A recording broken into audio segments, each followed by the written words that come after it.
Hi friends.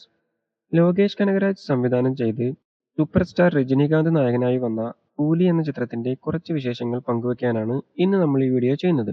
നമുക്കറിയാം, ഈ film ഒരുപാട് ഹൈപ്പോടുകൂടി വന്നൊരു ഫിലിമാണ്. എന്നിട്ടും നമ്മൾ വിചാരിച്ച അത്രയ്ക്ക് സക്സസ് ആവാൻ ഈ ഫിലിമിന് സാധിച്ചിട്ടില്ല. അപ്പോൾ നമ്മൾ എന്തുകൊണ്ട് തിരഞ്ഞെടുപ്പിൽ തോറ്റുപോയി എന്നതിനെക്കുറിച്ച് ലളിതമായ ഭാഷയിൽ ഒന്ന് സംസാരിക്കാം എന്ന് കരുതിയാണ് ഈ വീഡിയോ ചെയ്യുന്നത്. അപ്പോൾ എല്ലാവർക്കും welcome back to our channel and let's start the video.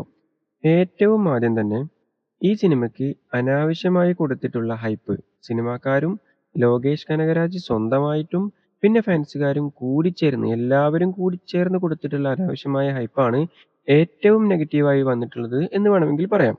Hype കൂടാനുള്ള പ്രധാനപ്പെട്ട കാരണം ഇത് ലോകേഷ് കനകരാജിന്റെ യൂണിവേഴ്സിൽ പെട്ട ഫിലിമാകുമോ എന്നും രജനികാന്ത് അഭിനയിക്കുന്ന ഫിലിമാണെന്നുള്ളതും പിന്നെ ഫിലിം ഇറങ്ങുന്നതിന് മുമ്പ് പുറത്തു വന്നിട്ടുള്ള പോസ്റ്ററുകളും പിന്നെ പവർ ഹൗസ് എന്ന വേർഡും ആ സോങ്ങും. പവർ ഹൗസ് എന്നത് ഇനിയും ആർക്കും ഉത്തരം കണ്ടെത്താനാകാത്ത ഒരു സത്യമായി നിലനിൽക്കുന്നു. മറ്റൊന്ന്, മലയാളത്തിൽ നിന്നും സൗബിൻ ഷാഹിറിനെ കൊണ്ടുവന്നു, തമിഴിൽ നിന്നും സൂപ്പർ സ്റ്റാർ രജനികാന്തിനെ കൊണ്ടുവന്നു, തെലുങ്കിൽ നിന്നും നാഗാർജുന വന്നു, ഹിന്ദിയിൽ നിന്നും അമീർ ഖാൻ വന്നു. ഇനി വരാൻ ഹോളിവുഡിൽ നിന്ന് മാത്രമേ നടന്മാർ ബാക്കിയുള്ളൂ.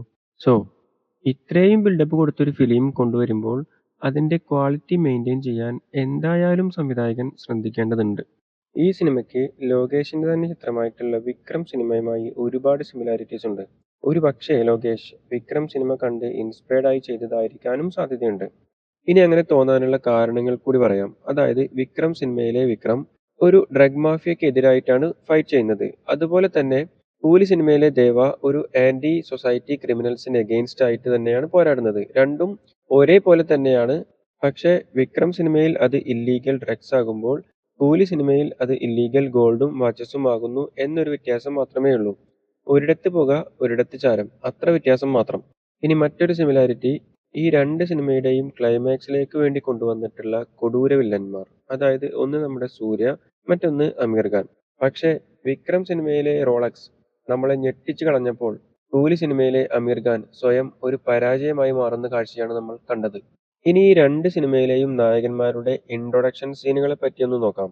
അതായത്, വിക്രം സിനിമയിലെ കമലഹാസനെ കാണിക്കുന്ന ഇൻട്രൊഡക്ഷൻ സോങ് മയക്കുമരുന്നുമായി ബന്ധപ്പെട്ടുള്ളതാകുമ്പോൾ കൂലി സിനിമയിലെ ദേവയുടെ introduction song മദ്യവുമായി ബന്ധപ്പെട്ടിട്ടുള്ളതാണ്.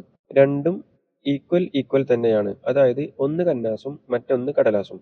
വിക്രത്തിന്റെ introduction song Kamal Haasan സ്വന്തമായിട്ടാണ് പാടിയിട്ടുള്ളത്. പക്ഷേ ദേവയുടെ ഇൻട്രൊഡക്ഷൻ സോങ് മ്യൂസിക് ഡയറക്ടർ അനിരുദ്ധാണ് പാടിയിട്ടുള്ളത്. പക്ഷേ അനിരുദ്ധിന്റെ വോയിസും രജനികാന്തിന്റെ വോയിസും തമ്മിൽ വളരെയധികം മിസ്മാച്ച് ആയിട്ടാണ് തോന്നിയത്.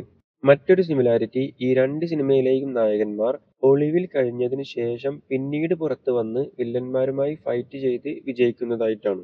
ഈ രണ്ട് സിനിമകളും കണ്ടു കഴിഞ്ഞതിന് ശേഷം എനിക്ക് പേഴ്സണലായിട്ട് തോന്നിയത്, വിക്രം സിനിമയിലെ കമലഹാസന്റെ റോളിനോട്, കമലഹാസന്റെ ക്യാരക്ടറിനോട് വളരെയധികം സിമിലർ ആയിട്ടുള്ള, അത്രയും അധികം സ്ട്രോങ് ആയിട്ടുള്ള ഒരു ക്യാരക്ടർ സെപ്പറേറ്റ് രജനികാന്തിനെ വെച്ച് മേക്ക് ചെയ്തെടുക്കുകയും പിന്നീട് ഈ ഫിലിമിനെ, കൂലി ഫിലിമിനെ ഇനി വരാൻ പോകുന്ന അടുത്ത ഫിലിമുകളുമായി ബന്ധപ്പെട്ട് കണക്ട് ചെയ്യുകയും LCUവിന്റെ എൻഡ് ഗെയിമിൽ രജനികാന്തിനെയും കമലഹാസനെയും ഒരുപോലെ ചേർത്ത് നിർത്തിക്കൊണ്ട്, ഒരുപോലെ ഉൾപ്പെടുത്തിക്കൊണ്ട് ഒരു എൻഡ് ഗെയിം ആയിരിക്കും ലോകേഷ് കനകരാജ് ഇതുകൊണ്ട് ഉദ്ദേശിച്ചിട്ടുണ്ടായിരിക്കുക.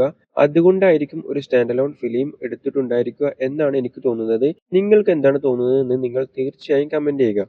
ഇനി ഒരുപാട് ആളുകൾക്ക് ഉണ്ടായിട്ടുള്ള ഒരു വിമർശനമാണ്, സിനിമയുമായി ഒരു തരത്തിലും ബന്ധപ്പെടാത്ത ഒരു ക്യാരക്ടറിനെ കൊണ്ടുവന്ന് മോണിക്ക എന്ന് പറഞ്ഞിട്ടുള്ള ഒരു പാട്ട്, ആ പാട്ടിന്റെ ഇമ്പോർട്ടൻസ് എന്തായിരുന്നു എന്നുള്ളത് ഒരുപാട് ആളുകൾക്ക് ഉണ്ടായിട്ടുള്ള ഒരു സംശയമാണ്.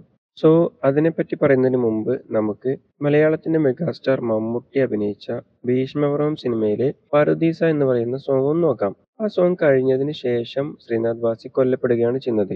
അപ്പൊ ശ്രീനാഥ് ബാസി കൊല്ലപ്പെടുമ്പോൾ നമുക്ക് ആ ക്യാരക്ടറിനോട് ഇമോഷണൽ ആയിട്ടുള്ള ഒരു അറ്റാച്ച്മെന്റ് ഉണ്ടാകുന്നതിന് വേണ്ടിയാണ് ആ ഒരു ഷോക്കിംഗ് സീനിന് മുന്നേ ഒരു വളരെയധികം കണക്റ്റഡ് ആയി നമുക്ക് ആ ക്യാരക്ടറുമായി ബന്ധപ്പെട്ടിട്ടുള്ള ഒരു സോങ് വളരെയധികം ആപ്റ്റ് ആയിട്ട് അവിടെ കൊണ്ടുവന്നിട്ടുള്ളത്. ഏകദേശം സിമിലർ ആയിട്ട് തന്നെയാണ് ലോക്കി ഇവിടെയും ചിന്തിച്ചിട്ടുള്ളത്. അതായത്, ഈ ഒരു മോണിക്ക എന്ന് പറയുന്ന സോങ് കഴിഞ്ഞതിന് ശേഷം ഉടനെ തന്നെയാണ് 8 വർഷമായിട്ട് അവരുടെ കൂട്ടത്തിൽ, വില്ലന്മാരുടെ കൂട്ടത്തിൽ ഉണ്ടായിരുന്ന ആ ഒറ്റുകാരൻ സൗബിനാണെന്നുള്ളത് മനസ്സിലാവുകയും സൗബിനെ കൊല്ലുകയും ചെയ്യുന്നത്. മോണിക്ക എന്ന് പറയുന്ന സോങ് വളരെയധികം പോപ്പുലർ ആയെങ്കിൽ പോലും ആ ഒരു പാട്ടിനെ ആ പാട്ട് കഴിഞ്ഞതിന് ശേഷം വരുന്ന സീനുകൾക്ക് ഒരു ഇമോഷണൽ കണക്ഷൻ കൊടുക്കാൻ ആ ഒരു പാട്ട് കൊണ്ട് പ്രത്യേകിച്ച് ഗുണമൊന്നും ഉണ്ടായിട്ടില്ല എന്ന് തന്നെ വേണമെങ്കിൽ പറയാം. ഇനി നാഗാർജുന ഒറ്റുകാരനെ പൊക്കുന്ന ആ ഒരു ഷോട്ട് നോക്കാം. ആ ഒരു ഷോട്ട് ബ്ലാക്ക് ഔട്ട് ആയി പോകുന്നതിന് തൊട്ട് മുന്നേ അതിൽ സൗബിനെ കൂടി ഉൾപ്പെടുത്തിയിട്ടിരിക്കുന്നതും ആ ഒരു ചുറ്റിക പിടിച്ചിരിക്കുന്ന ആംഗിളും കൂടി നോക്കിക്കഴിഞ്ഞാൽ ആ ചുറ്റിക എയിം ചെയ്തിട്ടുള്ളത് സൗബിനെ തന്നെയാണെന്ന് നമുക്ക് ഓൾറെഡി എക്സ്പെക്റ്റഡ് ആണ്. അതുകൊണ്ട് തന്നെ പിന്നീട് ആ ഒരു സീൻ റിവീൽ ചെയ്യുമ്പോൾ നമുക്ക് കാര്യമായി ഞെട്ടാനൊന്നും പറ്റിയില്ല. അതുപോലെ തന്നെ ദേവ സൗബിനെ ഷവ്വല് കൊണ്ട് തലക്കടിച്ച് കൊല്ലുന്നത് കാണിക്കുന്നതിന് മുന്നേ തന്നെ ബ്ലാക്ക് ഔട്ട് ആയി പോകുന്നു. ആ ഒരു ഷോട്ട് കാണുമ്പോൾ തന്നെ സൗബിൻ മരണപ്പെട്ടിട്ടുണ്ടായിരിക്കില്ല എന്നുള്ളത് നമുക്ക് ഓൾറെഡി എക്സ്പെക്റ്റഡ് ആണ്. പിന്നീട് സൗബിനെ കാണിക്കുമ്പോഴും നമുക്ക് ഞെട്ടാൻ പറ്റിയില്ല.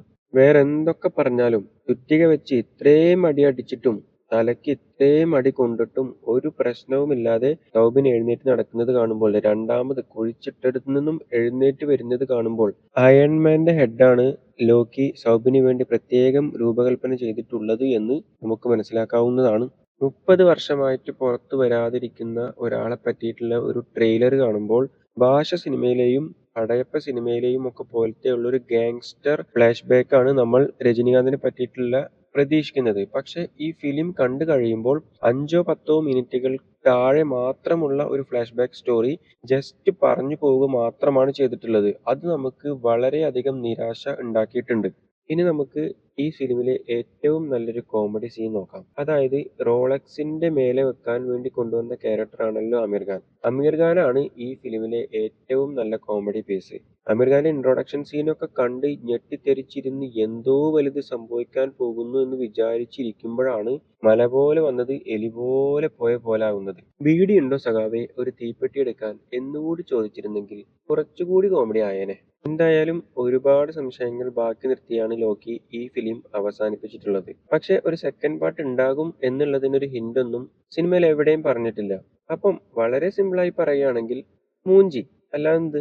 അപ്പൊ നമ്മുടെ ഈ കുഞ്ഞു വീഡിയോ നമ്മളിവിടെ അവസാനിപ്പിക്കുകയാണ്. വീഡിയോ ഇഷ്ടപ്പെട്ടിട്ടുണ്ടെങ്കിൽ ലൈക്ക് ചെയ്യുക, കമന്റ് ചെയ്യുക, സബ്സ്ക്രൈബ് ചെയ്യുക. അപ്പൊ നമുക്കിനി അടുത്ത സിനിമാ വിശേഷങ്ങളുമായിട്ട് പുതിയൊരു വീഡിയോയിൽ കാണാം.